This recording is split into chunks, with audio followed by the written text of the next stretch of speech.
Šeštadienis Irane prasidėjo sprogimu. Turiu omenyje tai tiesioginė prasme. Šį rytą kelis miestus visoje šalyje, įskaitant sostinę Teheraną, sudrebino sprogimai.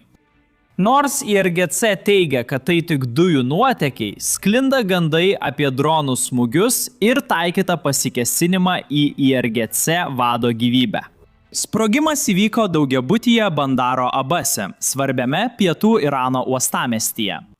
Tai vienas retų IRGC oficialiai patvirtintų sprogimų.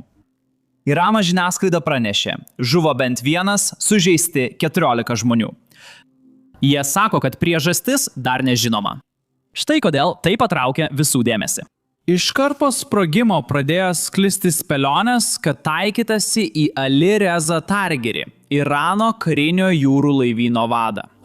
Pastatas, į kurį mieste buvo taikytasi, tikriausiai priklausė IRGC ir saugumo tarnyboms. Jį juosė spygliuota viela ir kitos apsaugos priemonės. Tai dar labiau pakurstė spėliones, bet IRGC greitai paneigė gandus, teigdami, kad žmogžudystės nebuvo. Vadas tebegyvas. Tuomet pereiname prie antro sprogimo pietinėme Ahvaso mieste. Tai buvo didesnis sprogimas. Irano pranešimai teigia, kad jis buvo siaubingas, tačiau tyrimas vis dar vyksta. Iš griuvėsių gyvi ištraukti 2 žmonės, bet žuvo 4 vienos šeimos nariai. Po to trečiasis sprogimas įvyko sostinėje Teherane, tačiau jį patvirtinti sudėtingiau. Turime nuotraukų, bet ne vaizdo įrašo, o 2026 nuotraukas suklastoti lengviau nei vaizdo įrašus. Internete kai kas teigia, kad prieš gaisrą matė dronus. Oficialaus patvirtinimo nėra, reikia laukti. Baigiant įrašą sužinojome apie dar vieną sprogimą Kumo mieste. Remiantis iš ten sklindančiais vaizdo įrašais ir pranešimais, matome kylantį didžiulį juodą dūmų stulpą. Tai buvo milžiniškas sprogimas. Be to, aplink vietovę skraido žvalgybiniai sraigtasparniai, aiškinasi, kas nutiko. Kyla klausimas, kas už tai atsakingas? Izraelis oficialiai paneigė dalyvavimą. Nors tai nereiškia, kad jie tikrai nebuvo įsitraukę, tačiau teigia, jog tai ne jų darbas. Tai greičiausiai nebuvo Jungtinės valstijos, nes net proamerikietiškos nuomonės internete nekaltina Vašingtono. Kasgi tai padarė? Dabar nežinome, bet tą pačią dieną įvyko 4 ar daugiau sprogimų skirtingose miestuose. Kol šalis ruošiasi karui, man tai neatrodo atsitiktinumas. Prezidentas Trumpas paskelbė naują terminą Iranui pradėti derybas prieš galimus karinius veiksmus. Štai pareiškimas. Prieš tesdami paspauskite prenumeratos mygtuką. Tai padeda mums algoritme. Dabar žiūrėkime įrašą. Taip. Ar nustatote Iranui terminą susitarti prieš veiksmus? Tik, jie tikrai žino. Ar tai perdavėte kitai pusiai? Taip, perdaviau. Už. Kada planuojate mažinti federalinių pajėgų buvimą ten? Pamatysime, kaip viskas klostysis.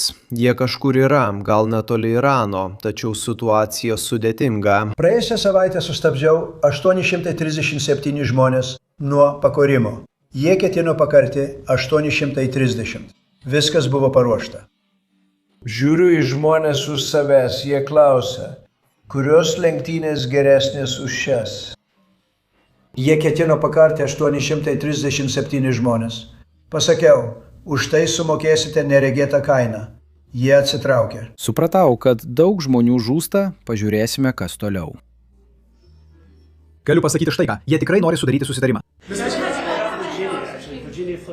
Žinutė aiški. Laikas eina, diplomatijai liko nedaug laiko, bet tas langas greitai užsidaro. Iranas nesutiko su susitarimu. Armada tebėra savo pozicijose, o Irano miestus drebina sprogimai. Spaudimas jaučiamas iš visų pusių, o štai vakar įvyko svarbus pokytis. Saudo Arabija, anksčiau raginusi Trumpą nesmūgiuoti Iranui, panašu pakeitė poziciją. Jei stebėjote įvykius, žinote, kad neseniai Saudo Arabija, Jungtiniai Arabų Emiratai ir Omanas ragino Trumpo administraciją nesiimti smūgių, ypač per protestus. Jie nerimavo dėl regioninės eskalacijos. Dabar ši pozicija pasikeitė. Pastarosiomis savaitėmis Saudo Arabijos gynybos ministras lankėsi Vašingtone ir susitiko su Trumpo administracija. Po tų susitikimų jis pareiškė komentarus, kurie leido suprasti, kad Saudo Arabija dabar pritarė smūgiams. Jei Trumpas grasina karinę intervenciją, bet paskui atsitraukia, tai tik sustiprina Irano režimą. Tai rodo, kad Amerikos grasinimai Saudo Arabijai tušti, o tai pavojinga. Jie jau dešimtmečius kariauja šaltąjį karą su Iranu. Ajatolos atvirai kalbėjo apie savo islamo revoliucijos plėtimą visame artimuosiuose rytuose, įskaitant ir Saudo Arabijos teritoriją. Esmė ta, kad Saudo Arabija ir Persijos įlankos sąjungininkai vis dar bijo eskalacijos. Jų gynybos ministras ir Persijos įlankos pareigūnai perspėjo, kad smūgiai gali peraugti į regioninį karą. Jie siekia to išvengti. Persijos įlankos šalys įstrigusios. Jei Jungtinės Amerikos valstijos neveiks, Iranas stiprės. Jei Jungtinės Amerikos valstijos smogs ir situacija paaštrės, jų šalis taps taikiniu. Iš tiesų nėra gero pasirinkimo, tik mažiau blogas variantas. Galbūt todėl Saudo Arabija pasirašė naują susitarimą dėl daugiau Patriot oro gynybos sistemų. Ar tai Irano atsakomųjų veiksmų laukimas ar įprastas gynybos stiprinimas, sunku pasakyti. Galite pakomentuoti, ką manote, bet manau, kad laikas daug ką pasako. Kol Saudo Arabijoje vyksta pokyčiai ir sprogimai, Irano pareigūnai pagaliau prabilo. Jų pareiškimai buvo įdomus. Irano prezidentas ką tik pirmą kartą per kelias savaitės padarė svarbų pareiškimą. Jis apkaltino Jungtines valstijas dėl protestų, pavadindamas juos iš užsienio organizuotais riaušėmis. Žinoma, tokiamis aplinkybėmis, dėja mes visi žinome. Žinoma, dėja, mes visi žinome apie šias tendencijas. Nesvarbu, ar tai buvo Trumpas, Netanyahu ar europiečiai. Jie visi siekė provokuoti, kurti susiskaldymą. Jie ginklavo ir įtraukė nekaltus žmonės į šį judėjimą ir išmetė juos į gatves.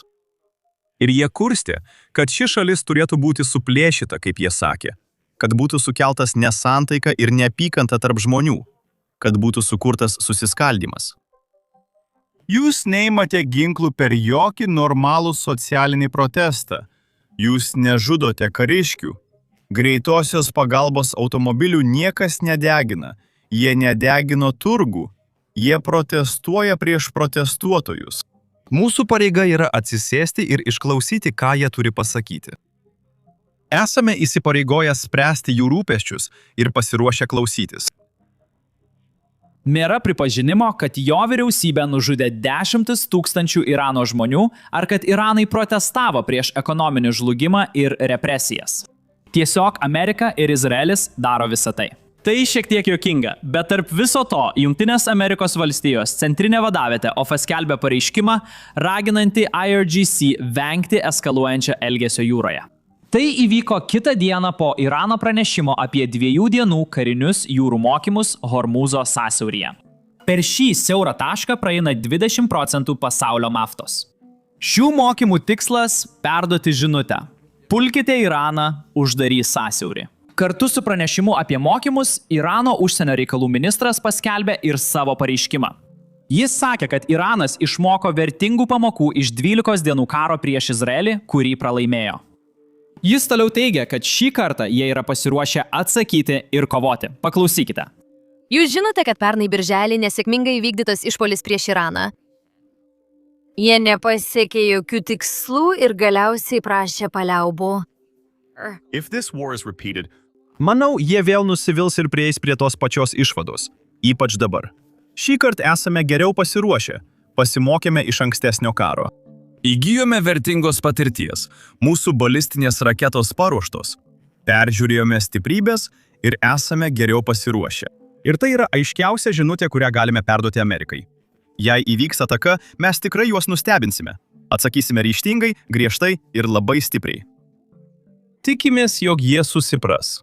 Diplomatiniai sprendimai suveiks ir to neprireiks. Nežinau, ar jis tuo tiki, bet šis pareiškimas rodo, jie neatsitraukia. Užsienio reikalų ministras paminėjo, kodėl režimo pakeitimas Irane nėra toks paprastas, kaip atrodo. Irano režimas nepriklauso nuo vieno žmogaus ir nėra diktatūra. Paklausykite jo pareiškimo. Ar nerimaujate dėl pokyčių? Kur dabar yra Irano religinis lyderis Chamenėjus ir kokia jo sveikata? Aš vienintelis kalbu apie režimo pasikeitimą. Tai tik svajonė. Kai kuriuos šis svajonė sužavėjo. Sistema taip stipriai įsišaknyjusi, kad žmonių kaita nieko nekeičia. Sistema toliau veikia savo vietoje. Kaip minėjau, Iranas nėra vieno žmogaus valdoma diktatūra. Sistema giliai įsišaknyjusi ir naudą gauna šimtai tūkstančių žmonių. IRGC nariai apsupa pajėgas, verslo tinklus ir net religinės institucijas. Taigi, net jei pašalintumėte Chamenėjų, tie žmonės niekur nedings.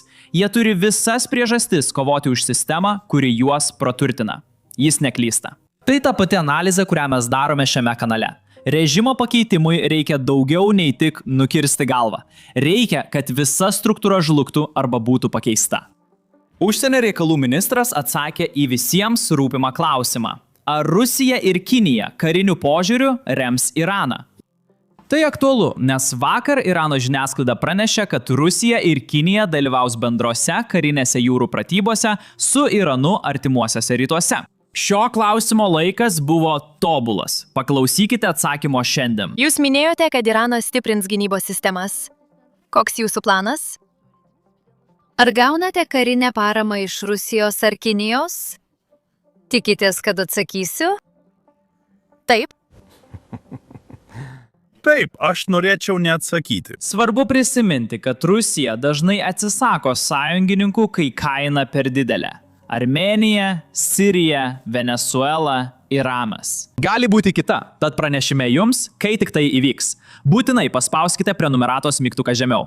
Mano vardas Semas ir pasimatysime kitame vaizdo įraše. Viena problema, kuriant vaizdo įrašus su daug dronų smūgių, net jei juose nėra sužeistų žmonių ar Rusijos karių. YouTube dažnai demonetizuoja ar apriboja mūsų vaizdo įrašus. Per savaitę 4 karo įrašai buvo demonetizuoti. YouTube teigia, kad dronų smūgiai ar medžiaga iš fronto netinka reklamuotojams, todėl šie įrašai ribojami. Tai šiuolaikinio karo realybė. Tokį karą kovoja ukrainiečiai bandydami išgyventi. Todėl svarbu apie tai informuoti. Todėl pradėjome platformą Business Basics. Sukūrėme ją nuo nulio, todėl neturime apribojimų. Galime rodyti dronų smūgius, vaizdo įrašus iš fronto linijos ir sunaikintas Rusijos oro bazes be išblukinimo. Be to, mes iš tikrųjų nerodome jokių reklamų svetainėje.